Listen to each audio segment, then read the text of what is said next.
Hey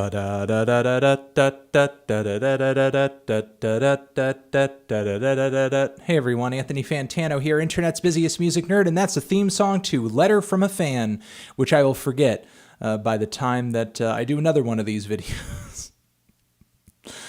And we have a letter from John over here that I'm going to read to you guys, and then I'll respond to. See you later. Bye. Bye. Bye. Okay. John writes, thought I would throw this in as a possible Fantano topic. Hey, John, appreciate that.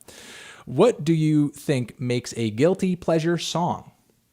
When I think about my own guilty pleasure music, it's always nostalgic, upbeat, kind of erratic, but not necessarily happy. Think Bare Naked Ladies One Week or All American Rejects Move Along. It also something that I can't listen to frequently, but then it comes on out of my control. It hits me. Do you think there's a formula to making guilty pleasure songs, or is it too personal? Do artist labels intentionally make corny music designed to become a guilty pleasure? Mariah Carey? Thanks for reading.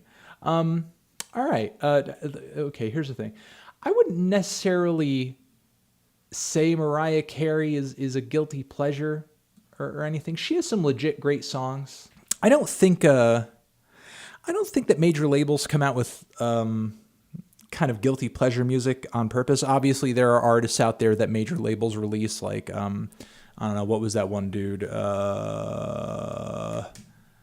was that dude? William Hung. Or like Weird Al, like obviously they occasionally release music from people who, you know, it's clearly supposed to be comedy music or silly music or like novelty music. So clearly there are examples of, people out there who labels release music from that's supposed to be sort of corny or cheesy or silly.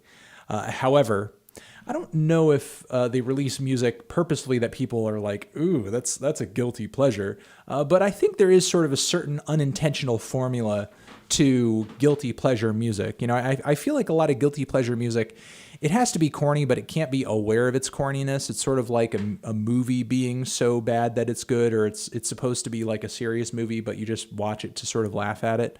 I think kind of a necessity for guilty pleasure music is there has to be something ridiculous about it, or there has to be something really stupid about it, or there has to be something really bad about it. Like maybe the singer of the song is just a really bad singer, or the guitar player is really bad, or the production sounds really bad, or I don't know, the lyrics are really awful. But there are other elements of the track that you just enjoy despite the silliness, and kind of in a weird way, the things about the track that are good, maybe it's catchy, maybe it's well produced, maybe even though the lyrics are awful, the singing is good, or, there's something kind of funny about the song too, like there's a note of humor to the track. Sometimes those positive elements make the negative elements seem almost like endearing, or kind of like a cute sort of imperfection. And as a result of that, music that is corny or bad or silly can seem like enjoyable and become a guilty pleasure. It's something that you enjoy despite the obvious flaws to it. Or it can be something that is a guilty pleasure to you because maybe the song or the artist for you personally is just really out of character. Like, let's say, you're the most hardcore, extreme black metal head that there is on the planet, but for whatever reason, you just really enjoy yourself some ABBA Dancing Queen. And maybe that's a little bit of a guilty pleasure for you because, given your lifestyle, given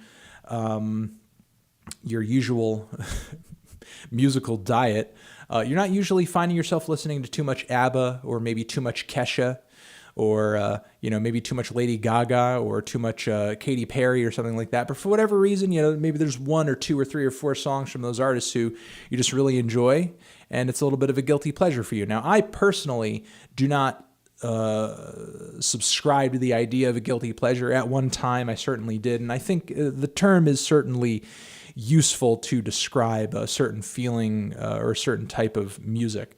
However, when I enjoy something, I give my reasons. I may acknowledge some flaws, but if I enjoy something and I tell you guys I enjoy something, I enjoy something. I don't secretly enjoy it. I don't enjoy it with any guilt. I don't give myself any guilt over liking some Little Pump.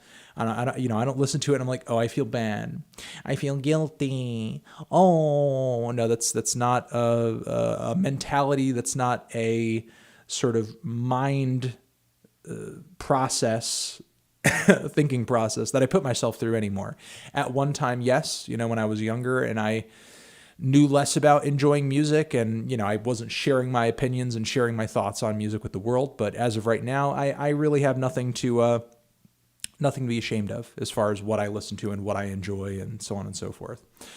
So those are my thoughts on guilty pleasures, what kind of makes a guilty pleasure, what may make someone feel guilty about listening to a certain kind of music.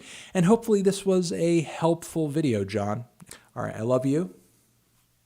Over here next to my head is another letter from a fan that you could check out, or you can click on the link to subscribe to the channel forever.